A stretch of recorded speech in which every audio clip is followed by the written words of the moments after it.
నువ్వు గీసినటువంటి ఒక చిత్రాన్ని ఒకడు పనిగట్టుకొని చెడగొడితే దాన్ని మళ్ళీ ఇంకొక షేపులోకి మార్చుకోవటం, మళ్ళీ దాన్ని చెడగొడితే దాన్ని ఇంకో షేపులోకి మార్చుకోవటం, దాన్ని చెడగొడితే దాన్ని ఇంకో షేపులోకి మార్చుకోవటం మనుషుడైన ఒక చిత్రకారునికి సాధ్యమైంది. అంతకంటే జ్ఞానవంతుడు కదా దేవుడు.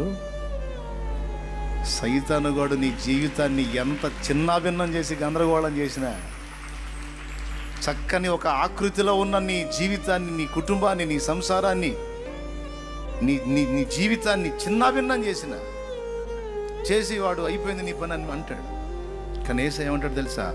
ఆహా, అట్ట గీతలు గీశాడా వాడు, నువ్వేం భయపడవాకు, అందులో నుంచి నేను ఇంకొక షేపు తీసుకొస్తా, ఆ గీతల్లోంచి ఇంకొక షేపు నేను తీసుకొస్తా, నేను ఉన్నా కదా, నేను మలుస్తా, నా వైపు చూడు, భయపడవాకు. అది అయిపోయింది. ఆ పిచ్చి గీతలే ఒక జలపాతం లాగా మార్చి పడేసిన చిత్రకారుని వల్లే పిచ్చి గీతల్లాగా అయిపోయిన మన బ్రతుకుని ఒక ఆకృతిలోనికి దేవుడు తేలేడంటారా? ఎంతమందికి విశ్వాసం?